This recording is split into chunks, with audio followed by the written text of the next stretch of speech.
सुलोचना वासुनाग की पुत्री और लंका के राजा रावण के पुत्र मेघनाथ की पत्नी थी। लक्ष्मण के साथ हुए एक भयंकर युद्ध में मेघनाथ का वध हुआ। उसके कटे हुए शीश को भगवान श्री राम के शिविर में लाया गया था। अपने पति की मृत्यु का समाचार पाकर सुलोचना ने अपने ससुर रावण से श्री राम के पास जाकर पति का शीश लाने की प्रार्थना की, किंतु रावण इसके लिए तैयार नहीं हुआ। उसने सुलोचना से कहा कि वह स्वयं श्री राम के पास जाकर मेघनाथ का शीश ले आए, क्योंकि राम पुरुषोत्तम हैं, इसलिए उनके पास जाने में तुम्हें किसी भी प्रकार का भय नहीं करना चाहिए। रावण के महापराक्रमी पुत्र इंद्रजीत का वध करने की प्रतिज्ञा लेकर लक्ष्मण जिस समय युद्ध भूमि में जाने के लिए प्रस्तुत हुए, तब श्री राम उनसे कहते हैं, लक्ष्मण, रण में जाकर तुम अपनी वीरता और रण कौशल से रावण पुत्र मेघनाथ का वध कर दोगे, इसमें मुझे कोई संदेह नहीं है। परंतु एक बात का विशेष ध्यान रखना कि मेघनाथ का मस्तक भूमि पर किसी भी प्रकार न गिरे, क्योंकि मेघनाथ एक नारी वर्त का पालक है और उसकी पत्नी परम पतिव्रता है।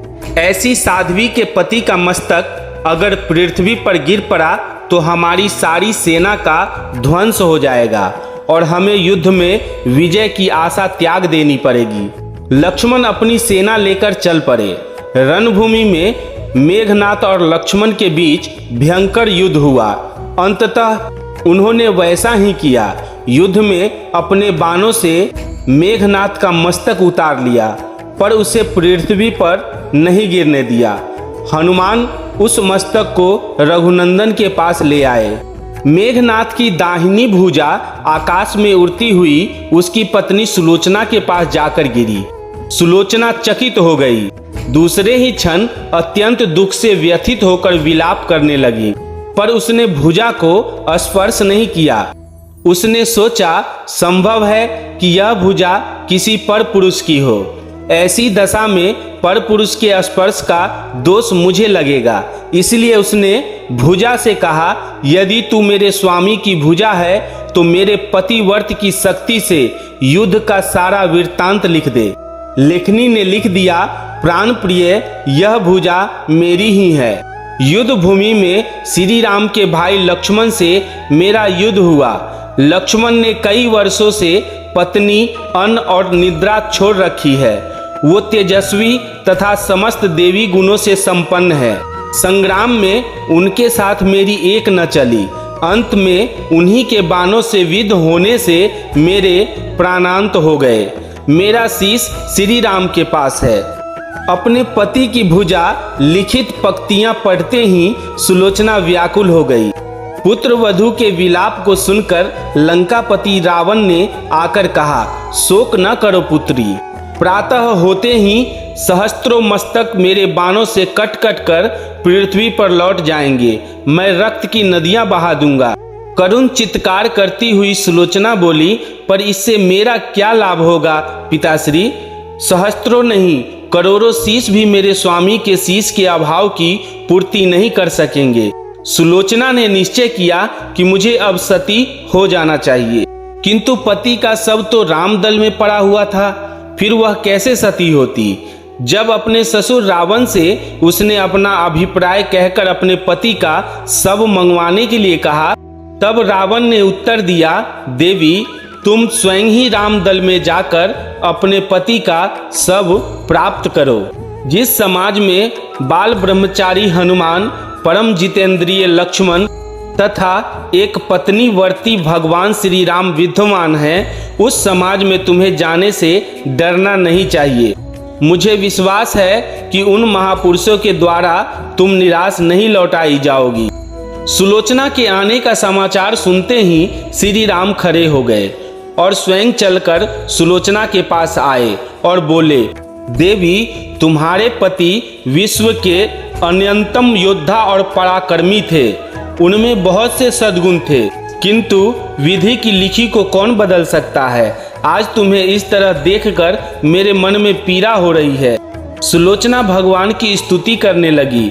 श्री राम ने उसे बीच में ही टोकते हुए कहा, देवी मुझे लज्जित न करो।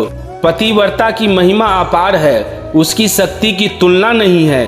मैं जानता हूँ कि तुम परम सती हो, तुम्हारे सतीत्व से तो विश्व भी थर्राता है। अपने स्वयं यहाँ आने का कारण बताओ देवी, अपने स्वयं यहाँ आने का कारण बताओ कि मैं तुम्हारी किस प्रकार सहायता कर सकता हूँ। सुलोचना ने अश्रुपूर्ण नयनों से प्रभु की ओर देखा और बोली, राघवेंद्र, मैं सती होने के लिए अपने पति का मस्तक लेने के लिए यहाँ पर आई हूँ। श्री राम ने शीघ्र ही ससम्मान मेघनाथ का शीश मंगवाया और सुलोचना को दे दिया। पति की छिन्न शीश देखते ही सुलोचना का हृदय अत्यधिक द्रवित हो गया। उसकी आंखें बड़े जोरों से बरसने लगी। रोते रोते उसने पास खड़े लक्ष्मण की ओर देखा और कहा, सुमित्रा नंदन, तुम भूल कर भी गर्व मत करना कि मेघनाथ का वध मैंने किया है। मेघनाथ को धाराशाही करने की शक्ति विश्व में किसी के पास नहीं थी। यह तो दो पतिव्रता नारियों का भाग्य था। आपकी पत्नी भी पतिव्रता है और मैं भी पति चरणों में अनुरक्ति रखने वाली उनकी अनन्य उपासिका हूँ। पर मेरे पति देव पतिव्रता नारी का अपहरण करने वाले पिता का अन्न खाते थे और उन्हीं के लिए युद्ध में उतरे थे।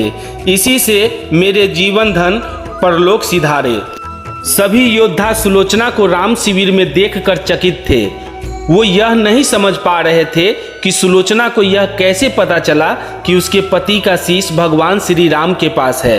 जिज्ञासा शांत करने के लिए सुग्रीव ने पूछ ही लिया कि यह बात उन्हें कैसे ज्ञात हुई कि मेघनाथ का शीश प्रभु श्री राम के शिविर में है।